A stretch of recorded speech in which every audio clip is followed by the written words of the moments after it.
Yeah, not quite. The plains is a dangerous place. The first time I wandered in here, one of those flying bastards one-shotted me, so yeah. But once you get decent armor, food, and the bone mass buff, they still hit you, but your survival rate is increased dramatically.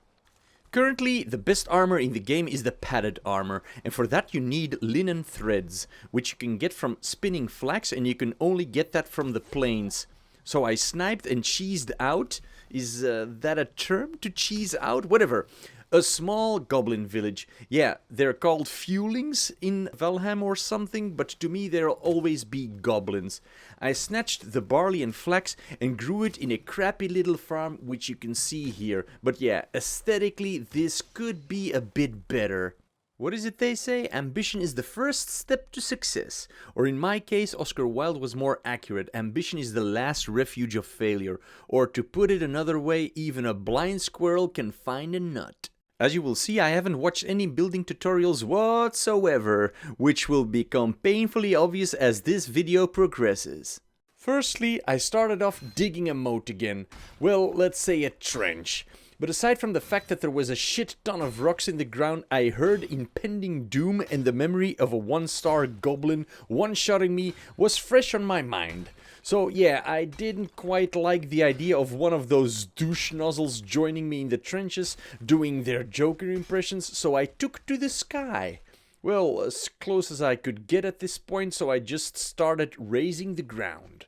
As you guys probably guessed, quite a lot of stone went into the construction of the Belgian wall, and I wanted to do it the legit way, cause, you know, cheaters never win. Yeah, that's the reason, no. But usually if I start messing with cheats, it kind of ruins the game for me, and this way I'll get a sense of accomplishment, hopefully. But in any case, I edited out the getting of stone and other unnecessary bits like the moving of the crafting table, cause yeah, that's about as thrilling to watch as watching paint dry. Fortunately, this was before the latest release, so raising the ground wasn't quite as costly. I sped up this footage, so don't watch it when you just ate, cause yeah, everything will come out again, which isn't abnormal with my videos, but still, you have been warned. Cue Scott Joplin.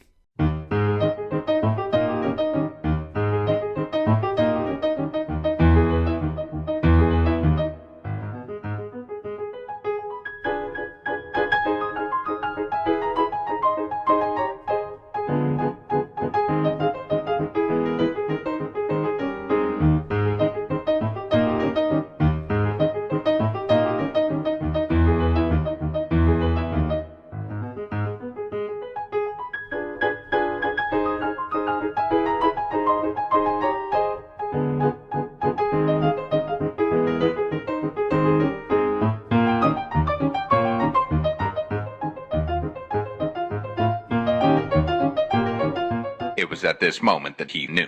He f***ed up. Well, obviously I noticed when I was doing it that you could raise the ground only to a certain extent in relation to the initial position. But yeah, like the die-hard that I am, I continued. But I did regret not having taken a flatter piece of land. But unlike any sensible person, I doubled down. I thought I would level everything out by building on the parts that are lower. This took quite a bit more time than I'm comfortable divulging, but let's speed up this second phase.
yeah, I added some scaffolding at a certain point because I don't really have a head for heights, well, especially falling down them. Now that was out of the way, it was on to the next oodle of fun to be had, the leveling of the land itself. In the corner you'll see that there is a piece that I couldn't raise any further, so I put some stones there too, so I'll construct my manor in that corner. Okay, I made that sound more epic than intended, but we'll see in the next episode whether it's actually a manor or a dump. And in case you didn't notice, I really love the King of Rags, Scott Joplin. Here we go.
And you wouldn't say by looking at it, but I'm quite a perfectionist. I want everything to be in order, so yeah, I was plugging some holes here and there. Thanks everyone for watching this first video. The struggle is real. I have a rough idea of how this place should look, so yeah, quite a bunch of next steps, like make an epic entrance to this castle on the slopes of Mount Doom, reinforce the walls, cause yeah, they're standing, but it could be a bit stronger from an architectural point of view. Constructing the epic pad I will be staying in whilst in the plains, make the farm area outside, make an actual moat with maybe some wolves in so outsiders can't reach my walls, make something so the Deathsquitos can't get in so I can actually be chilling in there without being bothered. And that's just the stuff I can think of the top of my head, so probably a bunch more stuff will be added afterwards. Thanks a bunch for watching, and remember, stay bulging.